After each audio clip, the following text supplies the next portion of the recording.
Nature and the environment. Unit 1. Hibernation. Some animals in cold climates hibernate. This means that they spend the winter months in a very long and deep sleep. Many animals find shelter underground. They dig out shelters to sleep in. Animals that cannot dig find cracks or holes at the base of trees and bushes. If they like the place they find, they might use it for years and years. Animals that hibernate include cold-blooded animals, such as lizards, frogs, and snakes. Many warm-blooded animals also hibernate, such as mice, bats, and squirrels.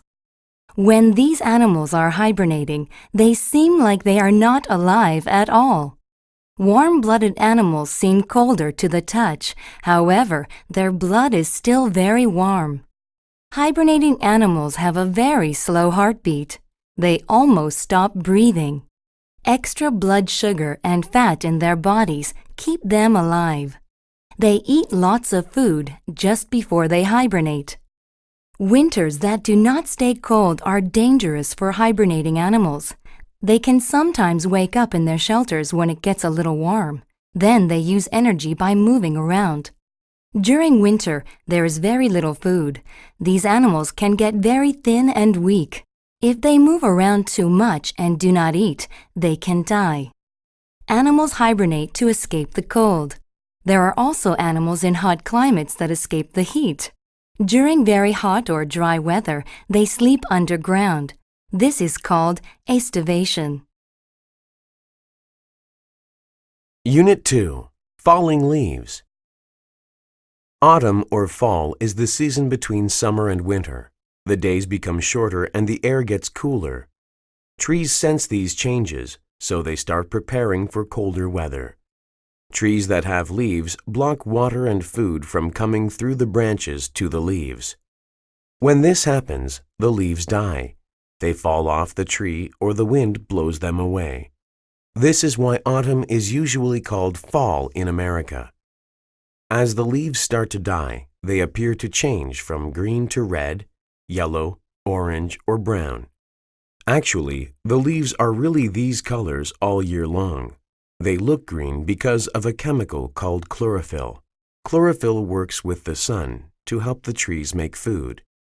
In autumn, when there is less sun, the tree cannot make chlorophyll, so the green color fades. This reveals other colors, like red and yellow, that were always in the leaves. Like trees, animals also sense changes in the cooler autumn climate. Animals that hibernate eat a lot during autumn. They gain weight to store energy in the form of fat. They use this energy to survive the winter while hibernating. Many birds survive the cold in a different way. They leave. Each year, many birds migrate south to warmer climates during autumn. They migrate north again in the spring. Not a bad idea if you ask me. After all, who would refuse a midwinter trip to sunny Thailand? Unit 3. How the dinosaurs disappeared. The death of the dinosaurs is a great mystery. About 65 million years ago, dinosaurs lived all over the earth. They had existed for nearly 200 million years. Suddenly, they all became extinct. Many scientists believe that the dinosaurs were killed by a large meteor. They think that this meteor was about 6 to 12 miles wide. It crashed into southern Mexico and made a hole about 130 miles wide. The crash threw dust and dirt into the sky. Dust clouds darkened the Earth's atmosphere. The crash caused fires, earthquakes, and tidal waves. The plants were killed. The oceans were poisoned. Very soon, there was no food left for the plant-eating dinosaurs. When they died, there was no food for the meat-eating dinosaurs. The meteor killed about 70% of all plants and animals on Earth. The only animals that could survive were small ones that could eat many different kinds of food. Some scientists say the meteor alone did not cause dinosaurs to become extinct. They think that dinosaurs were already getting weaker. They are not sure why. One reason might be disease. Another might be climate change. A big part of the mystery is why some types of animals survived. If climate change killed dinosaurs, it should also have killed frogs. If the meteor killed most sea reptiles, it should have killed crocodiles. Yet frogs and crocodiles still exist in the world today. Unit 4. Acid rain. I hate this rain. It's causing the traffic to back up for miles.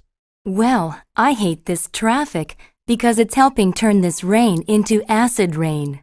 I heard that acid rain has really bad effects.